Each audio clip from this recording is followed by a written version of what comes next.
राम सेतु का पत्थर आखिर पानी में कैसे तैरता है, यह पहेली आज तक कोई भी वैज्ञानिक नहीं सुलझा पाया है। कोई इसे भगवान राम का चमत्कार कहता है तो कोई इसके पीछे साइंटिफिक कारण बताता है, मगर आज तक सही वजह नहीं पता चल पाई है। इस पर कई वैज्ञानिकों ने भी खोज की है। राम सेतु का पत्थर दुनिया भर में प्रसिद्ध है। कहते हैं ये पत्थर कभी पानी में डूबा नहीं और ये पुल आज भी बना हुआ है। इस पुल को देखने के लिए दूर दूर से सैलानी आते हैं और इस पत्थर का रहस्य जानना चाहते हैं, लेकिन इस रहस्य को कोई जान नहीं पाया है। सभी लोग इसको भगवान राम की महिमा कहते हैं। ये भगवान राम द्वारा बनाया गया पुल है। राम सेतु, जिसे अंतर्राष्ट्रीय स्तर पर एडम्स ब्रिज के नाम से जाना जाता है।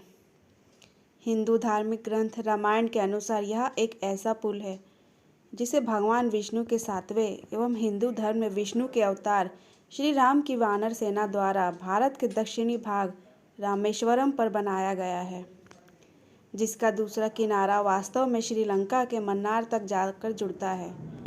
ऐसी मान्यता है कि इस पुल को बनाने के लिए जिन पत्थरों का इस्तेमाल किया गया था, वह पत्थर पानी में फेंकने के बाद समुद्र में नहीं डूबे, बल्कि पानी की सतह पर ही तैरते रहे।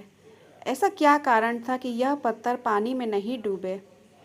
कुछ लोग इसे धार्मिक महत्व देते हुए ईश्वर का चमत्कार मानते हैं, लेकिन साइंस इसके पीछे क्या तर्क देता है, यह बिल्कुल विपरीत है।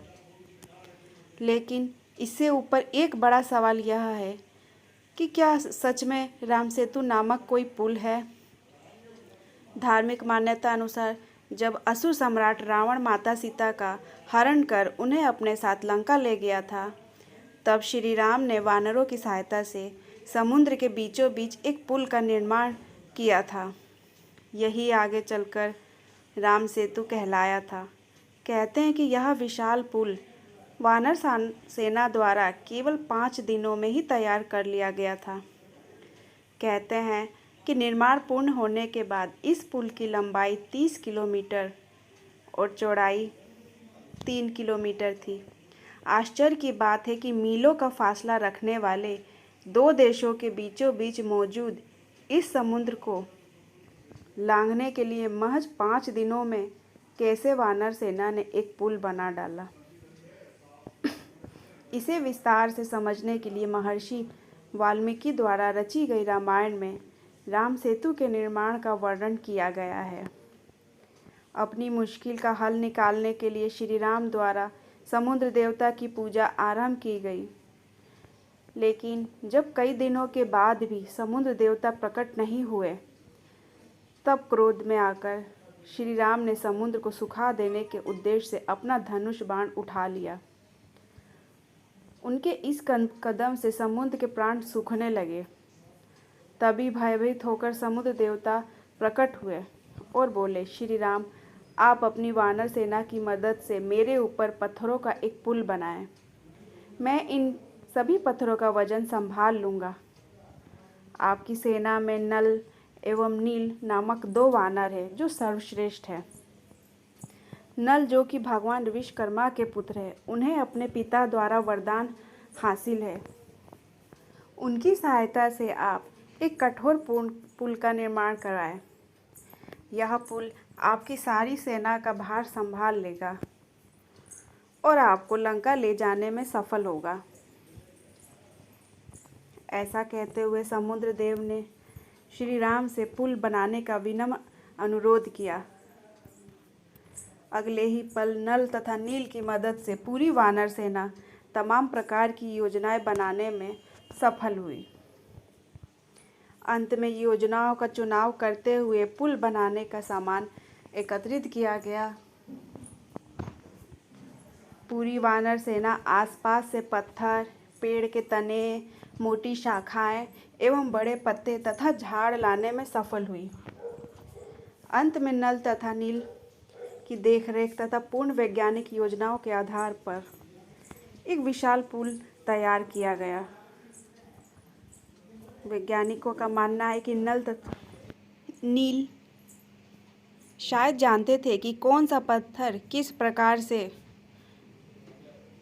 रखने से पानी में डूबेगा नहीं।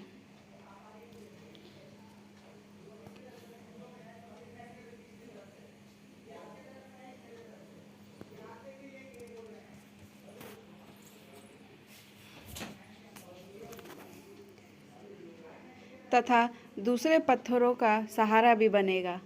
राम सेतु पुल को बनाने के लिए जिन पत्थरों का इस्तेमाल हुआ था वे कुछ खास प्रकार के हैं जिन्हें प्यूमाइस स्टोन कहा जाता है। दरअसल यह पत्थर ज्वालामुखी के लावा से उत्पन्न होते हैं। जब लावा की गर्मी वातावरण की कम गर्म हवा या फिर पानी से मिलती है तो वे खुद को कुछ कणों में बदल देती है। कई बार यह कण एक बड़े पत्थर को निर्मित करते हैं। वैज्ञानिकों का मानना है कि जब ज्वालामुखी गर्म लावा वातावरण की ठंडी हवा से मिलता है तो हवा का संतुलन बिगड़ जाता है। लेकिन वैज्ञानिकों द्वारा किए गए एक और शोध ने प्यूमाइस स्टोन के सिद्धांत को भी गलत साबित किया है।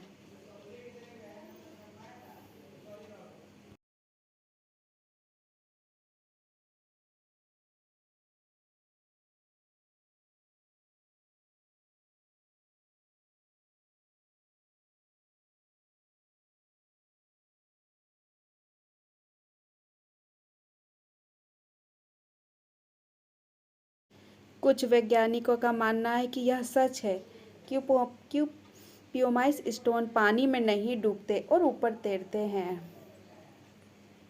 यह ज्वालामुखी के लावा से बनते हैं, लेकिन उनका यह भी मानना है कि रामेश्वरम में दूर दूर तक सदियों से कोई भी ज्वालामुखी नहीं देखा गया है।